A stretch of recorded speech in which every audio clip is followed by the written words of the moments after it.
अब हम जाएंगे अपने अगले टॉपिक की तरफ जो कि है एमरजेंसीज। तो हमारा ये टॉपिक एमरजेंसीज के बारे में है और इस टॉपिक में हम रोड के ऊपर होने वाली मुख्तलिफ एमरजेंसीज के बारे में बात करेंगे।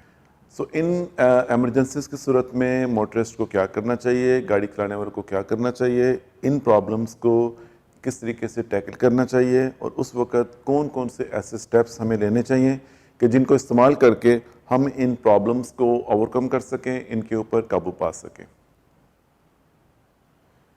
सबसे पहली बात कि आपके पास रोड के ऊपर जब आप जाएं तो आपकी गाड़ी के अंदर कुछ ऐसी किट्स होनी चाहिए, कुछ ऐसा सामान होना चाहिए जो कि हंगामी हालात में, इमरजेंसी की सूरत में आप इस्तेमाल कर सकें। आप यहाँ पर एक लिस्ट देख सकते हैं और इस लिस्ट के मुताबिक सबसे पहले आपके पास आपकी गाड़ी की ऑनर्स मैनुअल होनी चाहिए। ऑनर्स मैनुअल वो बुक होती है जिसके अंदर गाड़ी के बारे में हर तरह की इंफॉर्मेशन दी जाती है। आपके पास एक अच्छी किस्म की एक प्रॉपरली फर्स्ट एड किट होनी चाहिए। आपके पास एक फायर एक्सटिंग्विशर होना चाहिए जिसको आप कभी भी ज़रूरत पड़ने के मुताबिक निकाल सकें, जो कि आपकी गाड़ी के हिसाब से, आपकी गाड़ी के मुताबिक हो। इसके बाद आपके पास हाई विजिबिलिटी जैकेट होनी चाहिए जिनको आप अगर पहने तो रात के टाइम अगर आप पहनते हैं तो दूसरी गाड़ियों की लाइट की वजह से वो चमकती हैं। कम से कम 2 अपनी गाड़ी में ज़रूर रखिए। आपके पास ये रिफ्लेक्टिव ट्राई एंगल होना चाहिए ताकि अगर इमरजेंसी की सूरत में आपकी गाड़ी ख़राब हो गई है तो उससे 50 मीटर के डिस्टेंस पे पीछे जाके आप वो ट्राई एंगल वहाँ पर रख सकते हैं, जिसकी मदद से पीछे से आने वाली गाड़ियों को ये इन्फॉर्मेशन मिल जाएगी कि आगे कोई भी एक इमरजेंसी सिचुएशन है। आपके पास फ्लैश लाइट होनी चाहिए क्योंकि अगर आपको गाड़ी ख़राब हो गई है, आप इंजन रूम को, उसके बोनेट को ओपन करके इंजन रूम को चेक करना चाहते हैं, इंजन के अंदर प्रॉब्लम्स को आइडेंटिफाई करना चाहते हैं, शनाख्त करना चाहते हैं, तो उसके लिए आपके पास एक फ्लैश लाइट होनी चाहिए।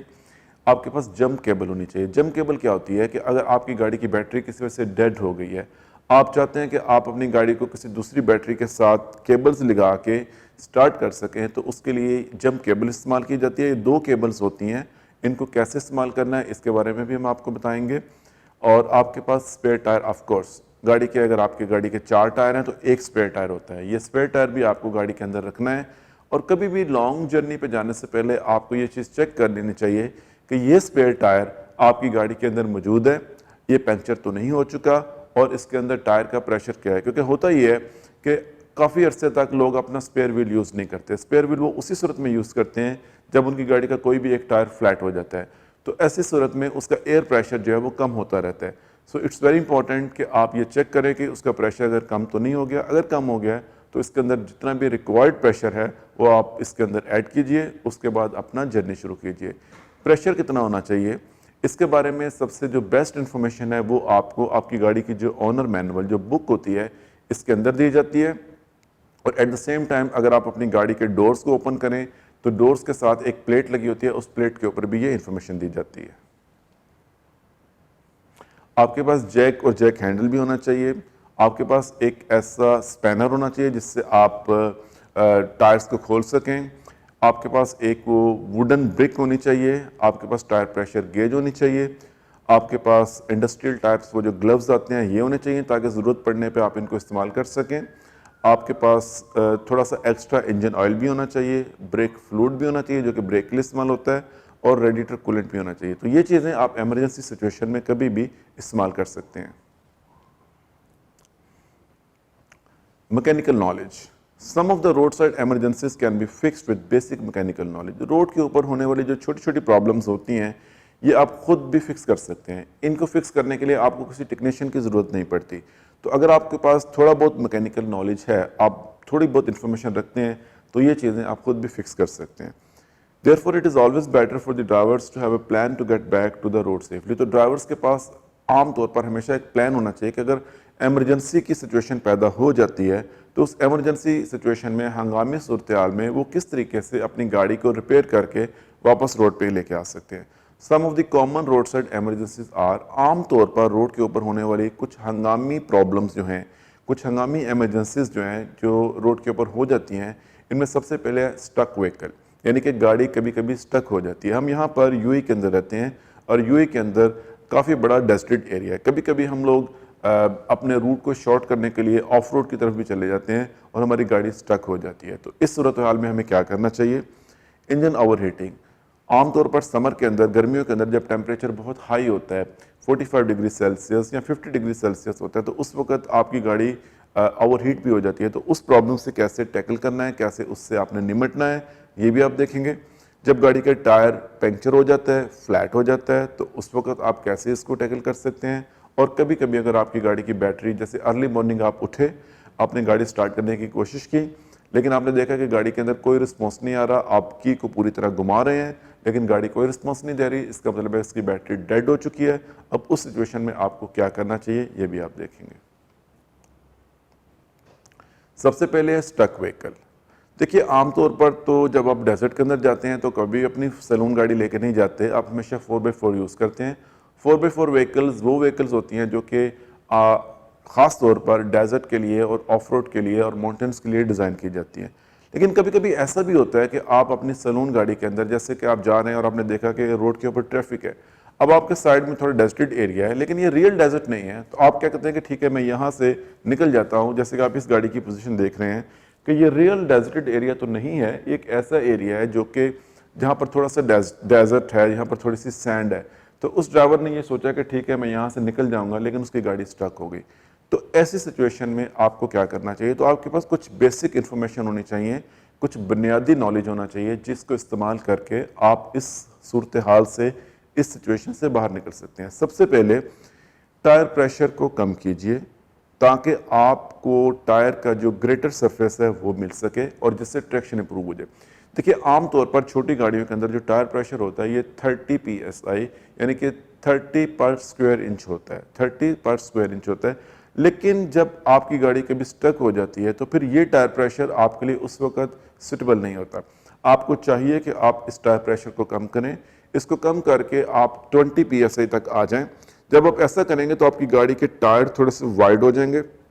जब वाइड हो जाएंगे तो उसका लोड एक बड़े एरिया के ऊपर तकसीम हो जाएगा, डिस्ट्रीब्यूट हो जाएगा, जिसकी वजह से आपको बेहतर ट्रैक्शन मिलेगी और गाड़ी के निकलने के चांसेस ज़्यादा हो जाएंगे। इसके बाद select the lower gear and keep the front wheel pointing straight. तो अब आपने इस सिचुएशन से बाहर आना है। बाहर आने के लिए आपको क्या करना है, सबसे पहले इस सिचुएशन में कभी भी अपनी गाड़ी के व्हील्स को, टायर्स को राइट या लेफ्ट में टर्न मत करें। अपने गाड़ी के व्हील्स को हमेशा स्ट्रेट रखें। उसके बाद लो गियर सेलेक्ट करें। लो गियर का मतलब ये है कि अगर आप मैनुअल ट्रांसमिशन वाली गाड़ी चला रहे हैं तो आप फर्स्ट और रिवर्स गियर यूज़ कीजिए। अगर आप ऑटोमेटिक गाड़ी चला रहे हैं तो आपने अक्सर देखा होगा कि आजकल ऑटोमेटिक गाड़ियों में टिपट्रॉनिक गियर इस्तेमाल होता है, तो आप टिपट्रॉनिक गियर इस्तेमाल कीजिए। अगर आपकी गाड़ी में टिपट्रॉनिक गियर नहीं है तो फिर आपने देखा होगा गाड़ी के अंदर D2 और L होता है या D2 और 1 होता है, तो उस वक्त आप 1 यूज़ कीजिए बजाय D के इस्तेमाल करने के। इसके बाद आपने जेंटली एक्सेलरेट करना है। एक्सेलरेटर को कंटिन्यूसली प्रेस नहीं करना। जब आप एक्सेलरेटर को मुसलसल और कंटिन्यूसली प्रेस करेंगे तो आपकी गाड़ी के व्हील्स बहुत तेज़ी से घूमेंगे। जब ये बहुत तेज़ी से घूमेंगे तो ये सैंड को खोद के, उसको डिग करके और मज़ीद नीचे चले जाएंगे। तो एक्सेलरेटर को आराम से प्रेस करना है। कोशिश करें कि आप एक्सेलरेटर को हल्का सा बस टैप करें। इस बात का ख्याल रखें कि आपकी गाड़ी का आरपीएम जो है वो ज़्यादा ना जाए। ठीक है, जैसे आरपीएम ज़्यादा जाएगा तो आपके टायर मज़ीद स्पीड में घूमेंगे और गाड़ी सिंक हो जाएगी। जैसे ही आप यहाँ पर एक टेक्निक यूज़ करें कि जिसमें आपको गाड़ी को थोड़ा आगे लेके जाना है, फिर थोड़ा पीछे लेके आना है, फिर आगे लेके जाना है, फिर पीछे लेके आना है। तो जैसे ही आपने फॉरवर्ड गियर सेलेक्ट किया, हल्का सा एक्सीलेटर दें, गाड़ी थोड़ा आगे मूव होगी, फिर रिवर्स गियर लगाएं, गाड़ी को पीछे हल्का सा मूव करें। ये चीज़ आपको बार बार करनी पड़ेगी। जब आप बार बार करेंगे तो आपकी गाड़ी के जो टायर सैंड के अंदर सिंक हो चुके हैं वो थोड़ा सा एक मूवमेंट क्रिएट करेंगे, क्योंकि आप उसको एक्सीलेटर नहीं दे रहे, जस्ट आप टैप कर रहे हैं। तो जैसे ही आप टैप करेंगे तो वो मूव करेंगे थोड़ा बहुत आगे और पीछे की तरफ और इससे एक बेटर सरफेस क्रिएट होगा। जैसे बेटर सरफेस क्रिएट होगा आपकी गाड़ी के टायर सैंड में से बाहर निकलेंगे और आपको इसको मूव करने में आसानी पैदा होगी। इस प्रोसीजर को आपने कंटिन्यू करना है, जैसे कि मैंने आपको बताया कि जब तक मोमेंटम नहीं बनता। मोमेंटम का मतलब यह है कि गाड़ी मूवमेंट में नहीं आ जाती। जब आपकी गाड़ी मूवमेंट में आ जाएगी तब आप गाड़ी को आसानी से निकाल सकते हैं। Once the wheel out of the sand, जैसे आपकी गाड़ी के व्हील सैंड से बाहर निकल जाते हैं, do not follow the same path. तो उस पाथ को, उस रास्ते को फॉलो मत करें जहां पर आपकी गाड़ी स्टक हुई थी। आप दूसरा मुतबादल रास्ता अख्तियार करें। Remember, if these attempts are not helping, the vehicle is still stuck, then look for the tow service. अगर ये सारा कुछ करने के बाद, एयर प्रेशर को रिड्यूस करने के बाद, रॉकिंग टेक्निक यूज़ करने के बाद, आगे पीछे मूव करने के बाद भी आपकी गाड़ी सैंड में से नहीं निकलती, बल्कि वो मज़ीद सैंड में धंस जाती है। तो फिर आप इसको ज़्यादा पनिश मत करें, ज़्यादा एफर्ट्स मत यूज़ करें, बेहतर है कि आप टो सर्विस वालों को कॉल करें। एक दूसरी प्रॉब्लम जो कि रोड के ऊपर होती है वो है इंजन ओवरहीटिंग। कभी कभी ऐसा होता है कि गाड़ी का इंजन ओवरहीट हो जाता है। जैसे कि आप देख सकते हैं कि यहाँ पर एक गेज आपको दिखाई दे रही है। ये गेज आमतौर पर गाड़ी के डैशबोर्ड में लगी होती है जो कि इंजन के टेम्परेचर के बारे में बताती है।